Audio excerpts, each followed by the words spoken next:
ये सीख से है, शिक्षा से है। तो मैंने शुरू में इसी बात को कहा ना,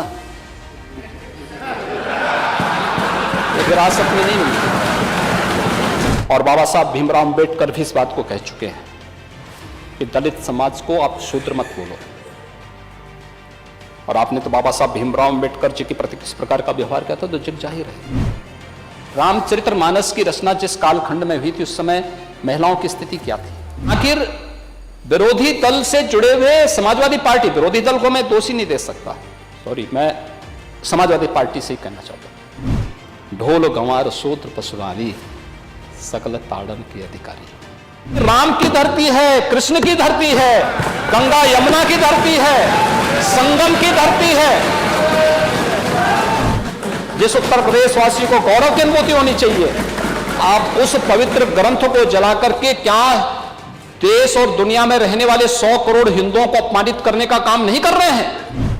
संत तुलसीदास जी के खिलाफ अभियान चला रहा है। रामचरितमानस जैसे पावन ग्रंथ को किस तरीके से नादर भाव के साथ जगह जगह करने का प्रयास कर रहा है।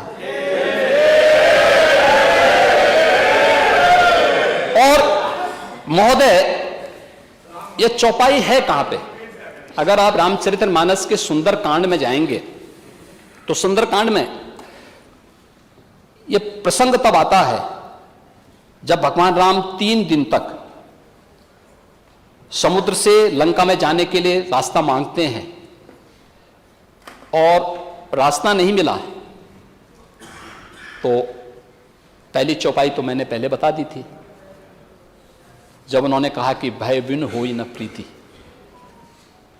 और तब जब लक्ष्मण जी धनुष और बाण लेकर के राम जी के पास जाते हैं और भगवान राम को देते हैं और भगवान राम तीर का संधान करके फिर समुद्र को चेतावनी दे करके आगे की कार्रवाई करते हैं, तब समुद्र खड़ा होता है और भगवान राम के सामने फिर कहता है,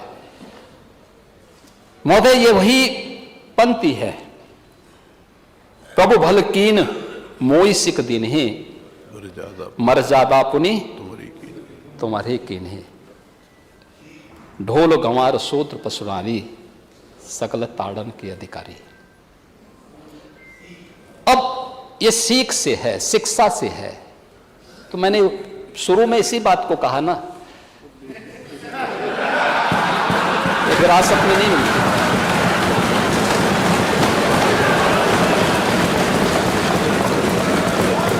ढोल एक वाद्य यंत्र है। गंवार का मतलब अशिक्षित से है, शूद्र का मतलब श्रमिक वर्ग से है, किसी जाति विशेष से नहीं है।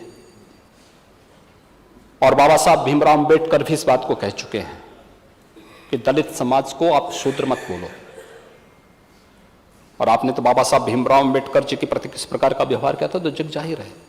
उनके नाम से बनी हुई संस्थाओं के नाम बदल दिए गए, क्या कुछ नहीं किए जी। आपने तो घोषणा भी की थी कि हम आएंगे तो बाबा साहब भीमराव के अंबेडकर के सारे स्मारकों को हटा देंगे, टेंट हाउस खोल देंगे, वहां पे मैरिज हॉल खोल देंगे। ये घोषणा भी तो कर रहे थे आप। आज सामाजिक न्याय की बात करते हैं। और नारी का मतलब स्त्री से है, मातृसत्ता से है। मध्यकाल में जब यह रचा गया था उस समय महिलाओं की स्थिति क्या थी? रामचरितमानस की रचना जिस कालखंड में हुई थी उस समय महिलाओं की स्थिति क्या थी? किसी से छुपा हुआ नहीं है। बाल विवाह जैसी विकृतियां भी उसी समय पनपी थी। इसलिए पनपी थी क्योंकि जिस प्रकार की शासन सत्ता थी, जिस प्रकार की अराजकता थी, उसको ध्यान में रख करके और उसको इस रूप में लेकर के मैं वही बोलना चाहता हूं कि आखिर विरोधी दल से जुड़े हुए समाजवादी पार्टी, विरोधी दल को मैं दोषी नहीं दे सकता, सॉरी, मैं समाजवादी पार्टी से ही कहना चाहता हूं कि आखिर आप इसके नाम पर, जिस पर उत्तर प्रदेश को गौरव की अनुभूति होनी चाहिए कि राम की धरती है, कृष्ण की धरती है, गंगा यमुना की धरती है, संगम की धरती है, और उत्तर प्रदेश की धरती पर रामचरितमानस और वाल्मीकि रामायण जैसे पवित्र ग्रंथ रचे गए जिस उत्तर प्रदेश वासी को गौरव की अनुभूति होनी चाहिए, आप उस पवित्र ग्रंथ को जला करके क्या देश और दुनिया में रहने वाले 100 करोड़ हिंदुओं को अपमानित करने का काम नहीं कर रहे हैं?